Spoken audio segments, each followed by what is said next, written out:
And we are back. Pokemon X Hardcore Nuzlocke. We have made it to the Elite Four. I'm super excited to dive right into this. But before we do, let's look at the ban list. We banned the Garchomp, the Lucario, the Charizard, and then, of course, the Xerneas. But imagine going into the Elite Four with just these four. Forget six on a team.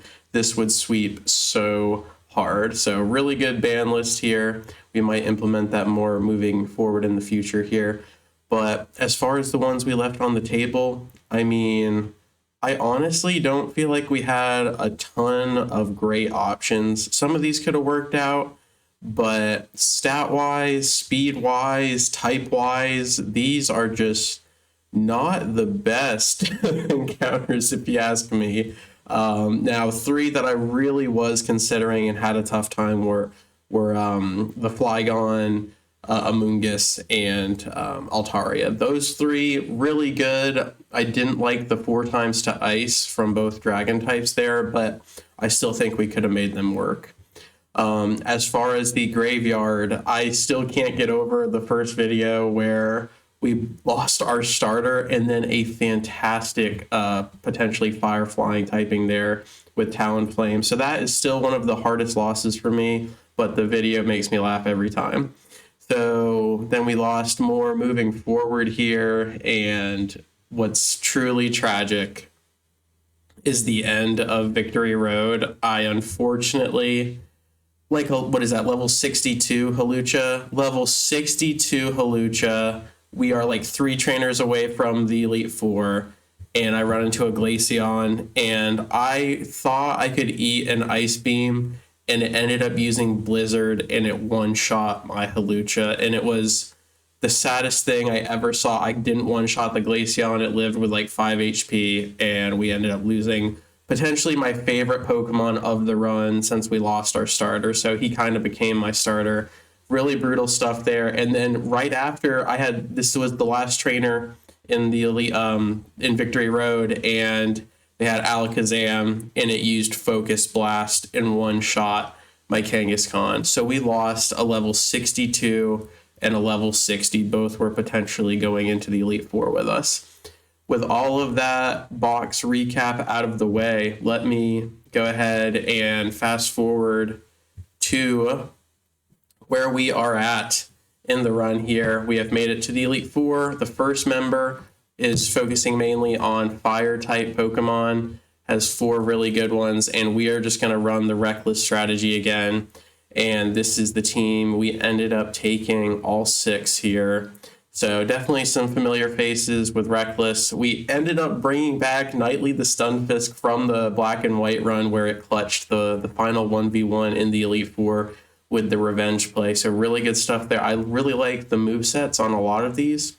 They're very flexible, and I think we're going to have a lot of fun with this. I don't think it's as good as it could have been, especially if we had Hawlucha here to lead the charge, but I think we're going to do just fine regardless. We're going to work with what we have, and we head right into the Blazing Chamber, and we are diving right in.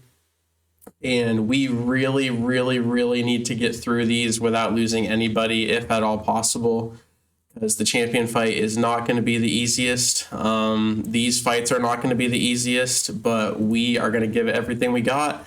And let's see if Reckless can bring its potential to the biggest stage, the biggest arena here. Malva, Elite Four member with her fire-type Pokemon. Here we go. Okay, so most of these Pokemon are special attack, so we are really going to lean in on that and try to get as many Calm Minds as we can. We're going to go ahead and lock Pyroar down with Thunder Wave. We need to eat this. No Burn is beautiful, really good stuff.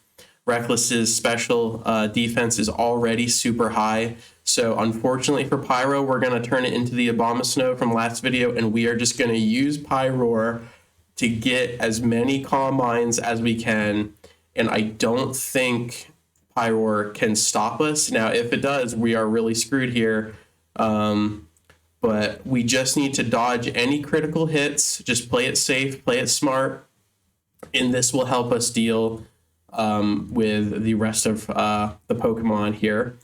So there is the Chandelure, which is incredibly fast and hits incredibly hard, but that is why the Calm Minds are going to pay dividends. The only problem is the Talonflame, the ace of the team here, is physical damage. So these Calm Minds will not have any bearing on that.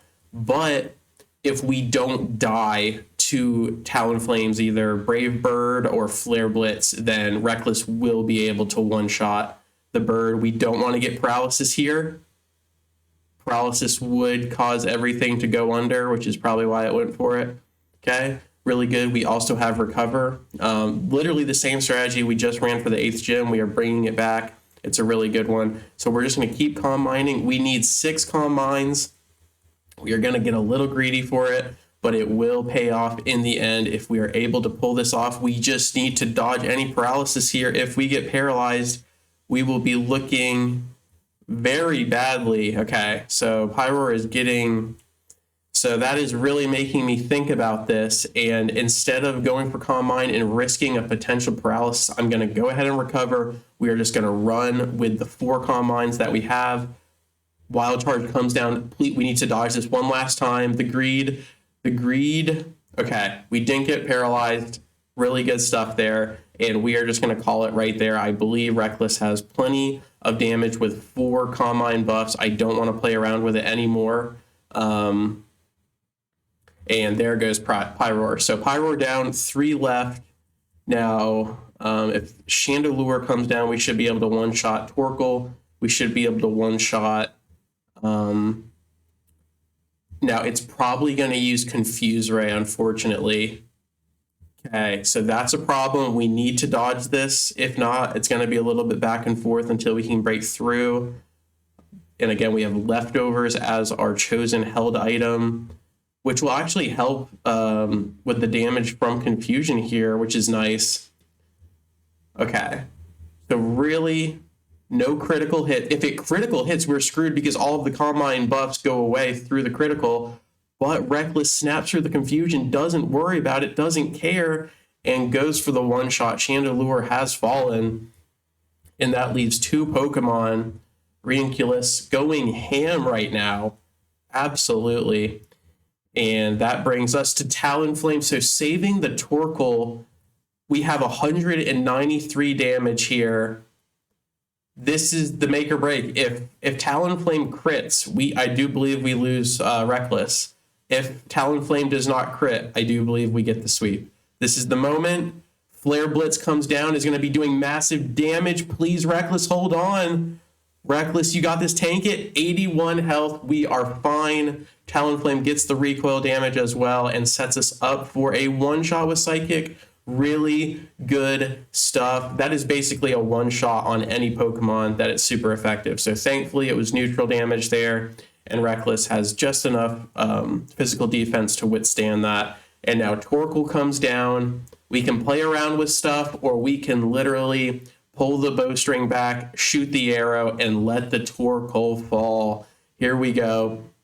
This should only need 1. The special defense is really low. Reckless comes down with the 3rd sweep this run. I don't know how many times we can get away with that, but we will take that. No casualties. And now we have 3 more Elite Four members and the champion. So 4 more battles in total.